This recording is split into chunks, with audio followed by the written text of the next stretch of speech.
Published 10:44 Est, the 23rd of January 2018. Updated 10:46 Est, the 23rd of January 2018. A 6-year-old girl has been killed by the flu just hours after the paramedics left her home and said she would be okay.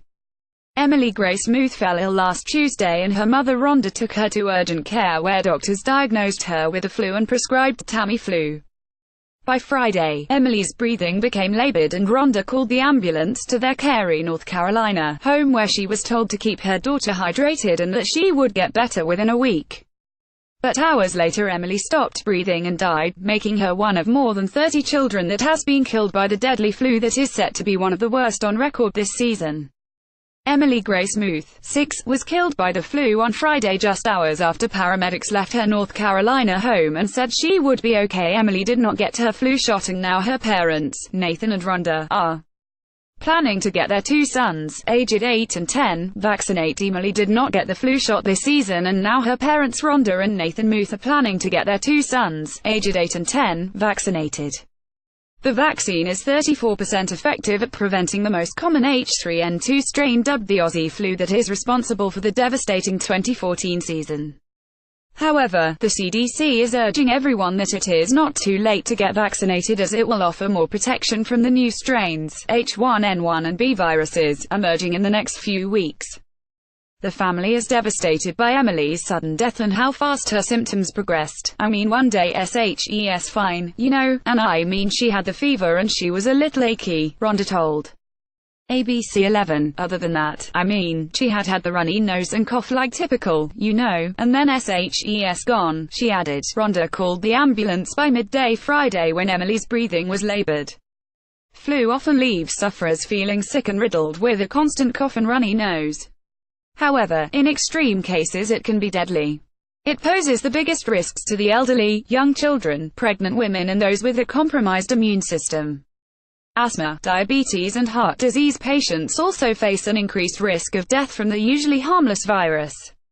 The flu, which has so far claimed the S on 30 children and 85 adults in the U.S., can cause potentially fatal complications for adults of any age. It can lead to pneumonia and also trigger sepsis, an infection that sparks a violent immune response in which the body attacks its own organs. She said the paramedics told her that labored breathing was a common symptom of the flu, to keep Emily hydrated and that she would be fine by the following week. The paramedics did ask Rhonda if she wanted them to take her daughter to the hospital but she said, "I trust what they know." And they said she was fine.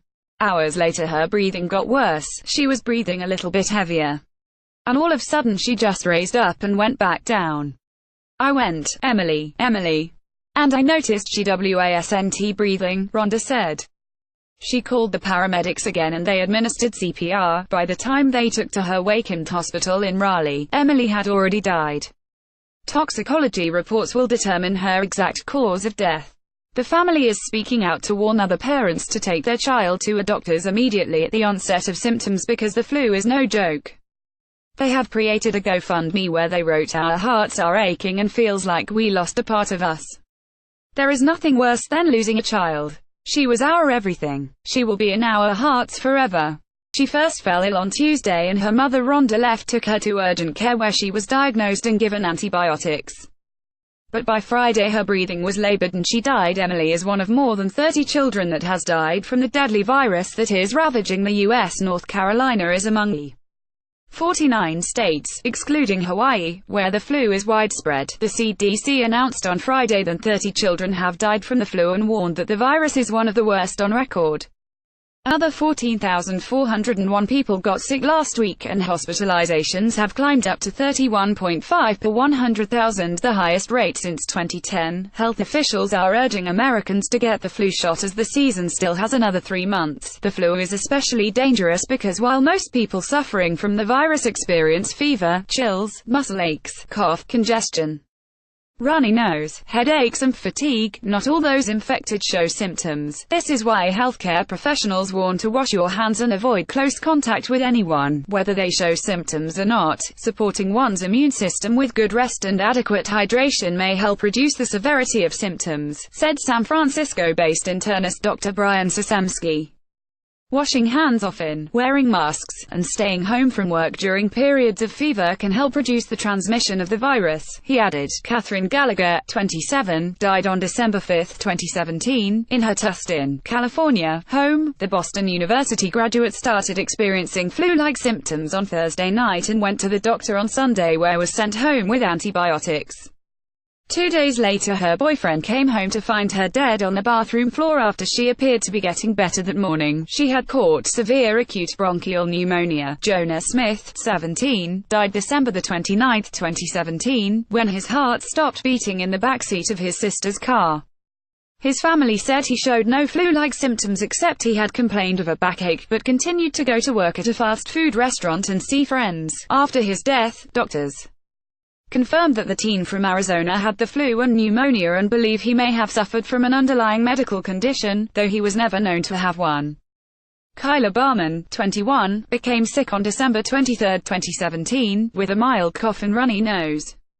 The bodybuilder celebrated Christmas and went back to work December 26, but the following day was rushed to the hospital. He died on December 28 from kidney failure due to septic shock caused by the flu. Katie Oxley Thomas, 40, of San Jose, California, died of the flu just 48 hours of falling ill. The mother of the Rian marathon runner's condition declined so quickly that she was moved to intensive care, placed on life support and died all in the span of 15 hours on January 4, 2018. Her family said she had received her flu shot before getting sick. Jenny Ching, 51, went to the hospital in Massachusetts with flu-like symptoms. After being diagnosed with a flu, she developed an infection and pneumonia. The mother of two died on January 6, 2018, just a week after being diagnosed. Jonah Rubin, 4, died on January 6, 2018, just hours after first showing symptoms, making him the first child to die from the flu in Ohio this season. The boy, who loved to play with his 16 adoptive siblings, was born with Noonan syndrome, a genetic disorder that causes heart defects and developmental delays. Doctors are still investigating if his condition contributed to his death. Jonah's older brother, who also suffers from a disorder, is in the hospital with a severe case of the flu. Nico Malotzi, 10, of New Canaan in Connecticut, had been sick and bedbound all weekend during the hockey tournament in Buffalo, New York, forcing him to miss every game. Eventually, he was hospitalized and diagnosed with influenza B, which had developed into pneumonia and caused sepsis.